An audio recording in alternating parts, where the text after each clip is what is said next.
بسم الله الرحمن الرحیم. به نام خدای بخشاینده مهربان.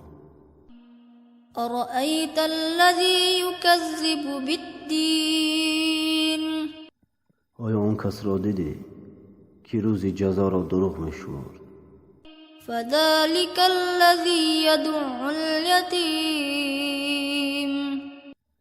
پس این همون کسی است که به درشتی یتیم را می‌راند ولا یحض علی طعام المسکین.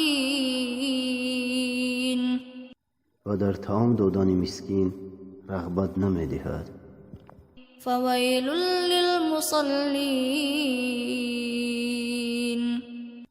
پس وی در آن نمازگزاران الذین هم عن صلاتهم ساهون. کسانی که از نماز خود غفلت می‌ورزند. الذین هم یراءون.